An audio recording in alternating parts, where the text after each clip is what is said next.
Students, how are you everyone. तो चलिए करते हैं प्रश्नावली 6.1। तो प्रश्नावली 6.1 का हमारा पहला क्वेश्चन क्या है, कोष्टक में दिए शब्दों में सही शब्दों का प्रयोग करते हुए रिक्त स्थानों को भरिए। ठीक है, मैंने इस त्रिभुज वाला ये जो प्रश्नावली 6.1 है, इसका त्रिभुज वाला ये चैप्टर है, इसमें मैंने आपको बेसिक बहुत अच्छे से बताया है। यदि आपको वो बेसिक समझ में आया है तो ये क्वेश्चन आप आसानी से कर सकते हो। और ये छोटे छोटे क्वेश्चन 1 या 2 नंबर के जरूर आएंगे। ठीक है, तो सभी वर्त होते हैं। क्या होते हैं सभी वर्त? मैंने आपको सर्वांग सम व समरूप दोनों चीजें अलग अलग बताई थी। और यहाँ पर क्या दे रखा है, सर्वांग सम और समरूपता के आधार पर ये क्वेश्चन दे रखे हैं। ठीक है, तो सर्वांग सम आकृतियां कौन सी होती है? जिनका माप, आकार व माप दोनों समान हो, वो आकृतियां क्या होती है? समरूप और सर्वांग सम होती है। और सर्वांग सम आकृतियां जब ये कोई एक वर्त है और ये दूसरा वर्त उठाकर इसके ऊपर रखेंगे तो वह दूसरा वर्त पहले वर्त की पूरा कवर कर लेता है, तो वे क्या होती है? सर्वांग सम आकृतियां होती है, यानी उसका आकार व माप दोनों समान होते हैं। तो वे आकृति होती है सर्वांग सम। और समरूप आकृतियां कौन सी होती है? जिनकी केवल आकृति समान होती है लेकिन माप समान हो, यह जरूरी नहीं है। ठीक है, तो ये क्या है पहला क्वेश्चन, सभी वर्त दे रखे हैं यहाँ पर। ठीक है, यानी आकृति दे रखी है वर्तों की कि सभी वर्त होते हैं। यदि यहाँ पर दिया होता कि सभी एक त्रिज्या वाले वर्त क्या होते हैं? समान त्रिज्या वाले वर्त।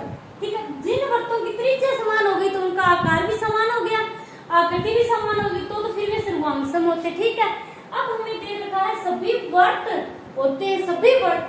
ठीक है, सभी वर्त जैसे कोई ये वर्त है, ये वर्त है और ये वर्त है, सभी वर्त। ठीक है, अब क्या हो गई, ये सभी वर्त, इनकी आकृतियां तो समान हो गई। ठीक है, लेकिन आकार समान नहीं। आकृति समान है लेकिन इनका माप समान नहीं है, केवल आकार समान है। तो ये आकृतियां क्या होती है? समरूप होती है ऐसी आकृतियां। तो सभी वर्त होते हैं, यानी सभी वर्त क्या होते हैं? समरूप होते हैं। सभी वर्त होते हैं समरूप। ये सर्वांग सम नहीं आएगा, यहाँ पर आएगा समरूप। ठीक है, यदि यहाँ पर दिया होता कि सभी समान त्रिज्या वाले वर्त होते हैं तो हम लिखते कि सर्वांग सम होते हैं। अब अन्यथा हमें ऐसा नहीं दिया गया, हमें तो सभी वर्त, तो वर्त छोटा भी हो सकता है, बड़ा भी हो सकता है, कौन सा भी वर्त हो सकता है।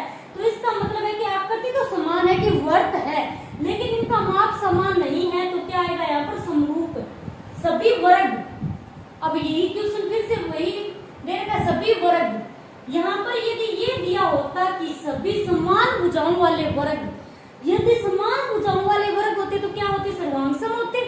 सभी समान भुजाओं वाले वर्ग तो सर्वांग सम ही होते हैं, जिनकी भुजा समान होती है। और यहाँ पर हमें दे रखा है कि सभी वर्ग, तो सभी वर्ग इसका मतलब ये भी वर्ग है एक, जैसे कि ये वर्ग और ये वर्ग, ये वर्ग, ये वर्ग, यानी सभी वर्ग। तो सभी वर्ग होते हैं समरूप, क्योंकि इनका माप समान नहीं है, केवल आकार ही समान है, तो समरूप होंगे। ठीक है, फिर तीसरा, सभी त्रिभुज समरूप होते हैं। सभी त्रिभुज समरूप होते हैं। त्रिभुज समरूप कौन से होते हैं? ऑप्शन दिया है समद्विबाहु या समबाहु। तो समद्विबाहु त्रिभुज क्या समरूप होते हैं? इनका तो आकार जरूरी नहीं है कि एक जैसा हो, लेकिन सभी समबाहु त्रिभुज, सभी समबाहु, इसमें क्या आएगा? सभी समबाहु, सभी समबाहु त्रिभुज समान समरूप होते हैं। समबाहु त्रिभुज कौन से होते हैं? जिनकी भुजाएं तीनों भुजा समान हो, तो तीनों समान भुजा वाले त्रिभुज, तो ये हो गए, इनकी आकृति क्या है? एक जैसी है। ये त्रिभुज हो गए, इनकी आकृति सभी की एक जैसी है त्रिभुजों की। यदि समद्विबाहु तो इसकी एक भुजा बड़ी हो गई और ये छोटी, इस प्रकार हो गया। फिर कोई ऐसा हो गया, यानी आकृति भी समान नहीं है इनकी, तो यहाँ पर आएगा सभी समबाहु त्रिभुज समरूप होते हैं। ठीक है, अब चौथा क्या दे रखा है हमें? भुजाओं की। अब देखना ध्यान से, ये सभी बेसिक पर डिपेंड है। सभी क्वेश्चन यदि बेसिक आपको अच्छे से याद होगा तो ये 1-2 नंबर के जो क्वेश्चन आएंगे वो आप आसानी से कर सकोगे। भुजाओं की समान संख्या वाले दो बहुभुज, यानी समान भुजाओं के दो बहुभुज समरूप होते हैं यदि उनके संगत कोण क्या हो? संगत भुजाएं। मैंने आपको बताया है कि यदि दो बहुभुज, ठीक है, जैसे ये कोई भी बहुभुज आकृति है, ठीक है, ये दो बहुभुज लेगी मैंने, ठीक है, यदि दो बहुभुज भुजाओं की समान संख्या वाले, यानी ये भुजा जो है ये क्या है, भुजाओं की समान संख्या वाले, भुजाओं की समान संख्या वाले दो बहुभुज समरूप होते हैं, ठीक है, यदि उनके संगत कोण, तो संगत कोण क्या है, इसका संगत कोण कौन सा है, ये है, और इसका संगत कोण ये है, और इसका ये वाला, और इसका क्या है, ये वाला संगत कोण है, ये बी सी डी और पी क्यू आर एस, ये क्या है, दो बहुभुज है, ठीक है, उनके संगत कोण क्या होते हैं, बराबर होते हैं। यही तो मैंने बताया कि संगत कोण क्या होते हैं, बराबर होते हैं, तथा उनकी संगत भुजाएं, यानी ये भुजा ए पी है, ये किसके संगत है, पी क्यू, तो ये क्या होती है अनुपात में, यानी ए बी बटे क्या होगी, पी क्यू बराबर, फिर ए डी भुजा है, ए डी बटे क्या होगी, ए डी भुजा, इसकी संगत भुजा कौन सी है, पी एस बराबर ए बी आ गई, ए डी आ गई है, बी सी, तो बी सी इसकी संगत कौन सी है, क्यू आर बराबर ये डी सी, तो डी सी की संगत कौन सी है, एस आर,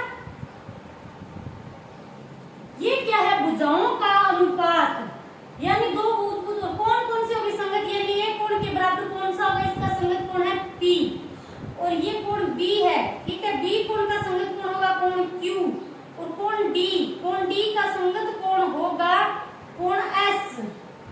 अब कोण बच गया C कोण का संगत कोण होगा R। A B C, ये A है, A का संगत हो गया P, ठीक है, और दूसरा क्या है कोण B, तो B का संगत कौन सा होगा कोण Q, और कोण C, तो C का संगत कौन सा होगा कोण R, और कोण D इसका संगत है कोण S।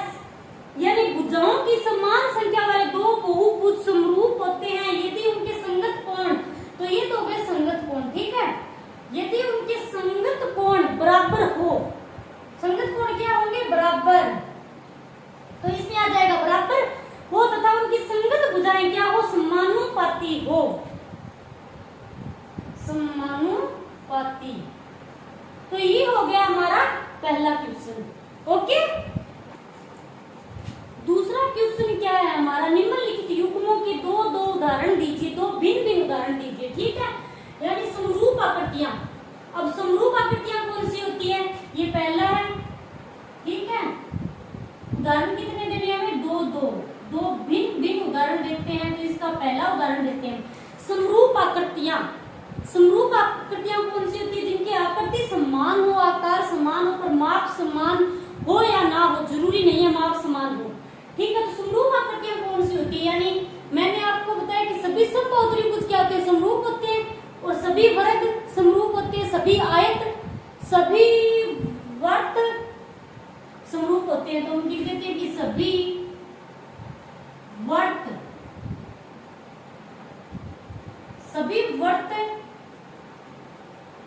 वर्तों का युग्म लिख देते हैं, ठीक है, यानी वर्तों का युग्म समरूप होता है, ठीक है। ये तो ये हो गया कि वर्तों का युग्म समरूप होता है, ठीक है, वर्त छोटे या बड़े कैसे भी हो, एक जैसी होती है उनकी आकृति, तो वर्तों का युग्म समरूप होता है। दूसरी हम लिख देते हैं कि सभी समबाहु त्रिभुजों का युग्म, समबाहु, सभी वर्तों का, सभी समबाहु त्रिभुजों का युग्म क्या होता है, समरूप होता है। ये तो हो गया समरूपता के, ठीक है, समरूप आकृतियां। अब ऐसी आकृतियां जो समरूप नहीं है, तो इसके उदाहरण हम क्या देंगे कि ऐसी आकृतियां जो समरूप है नहीं है। ये है दूसरे का क्वेश्चन, ठीक है, दूसरे का पहला हम क्या दें, इसका पहला उदाहरण, ऐसी आकृतियां जो समरूप नहीं है।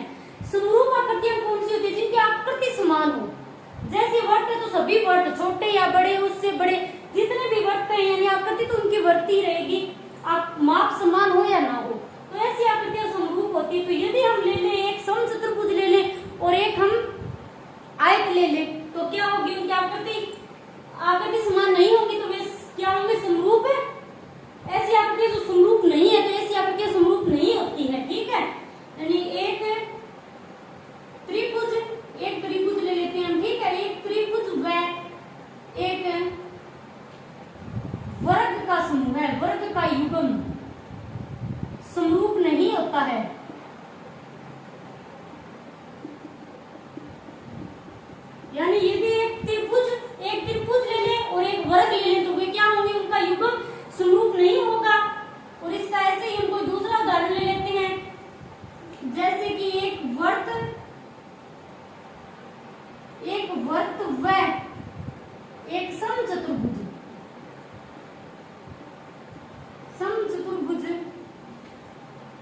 का युग्म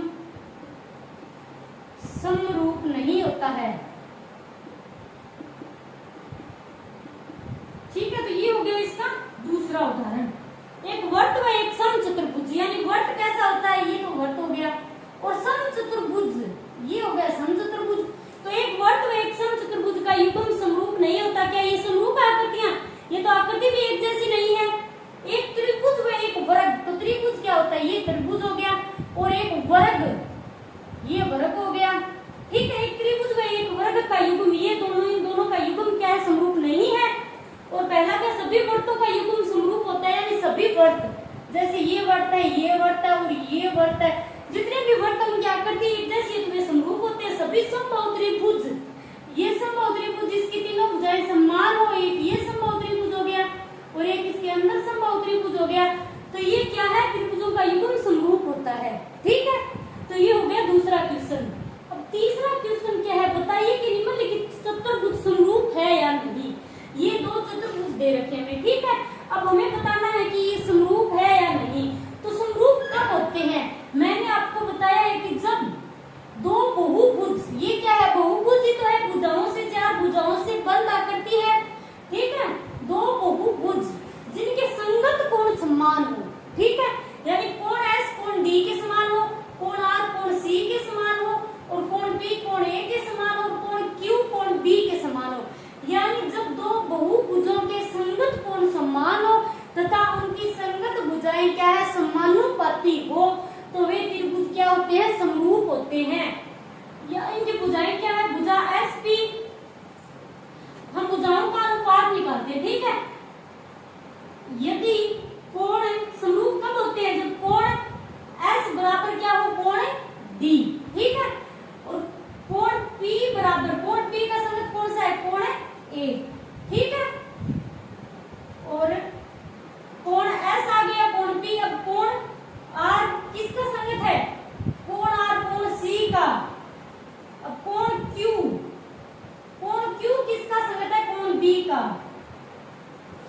ठीक है, यदि ये चारों कोण संगत कोण क्या है, बराबर हो। ठीक है, और इनकी संगत भुजाएं कौन सी है, ये भुजा एस पी है। ठीक है, एस पी की संगत कौन सी है, डी ए।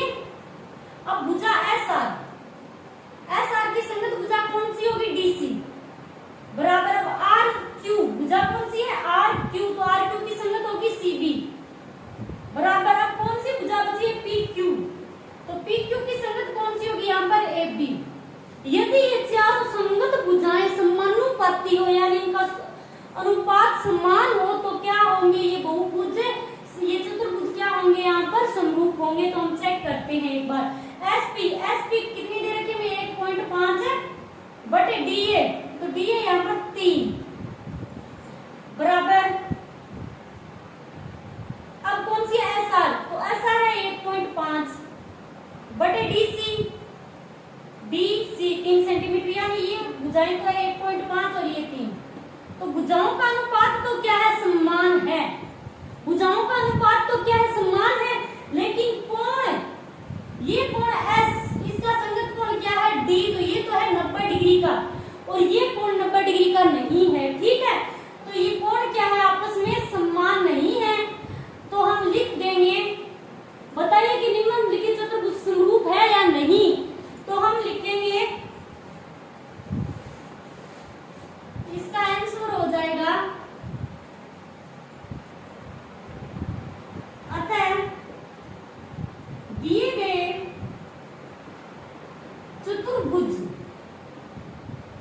समरूप नहीं है। क्यों नहीं है, कारण के साथ हमें उत्तर देना है। ठीक है, अतः दिए गए चतुर्भुज समरूप नहीं है क्योंकि इनके संगत कोण क्या है, समान नहीं है।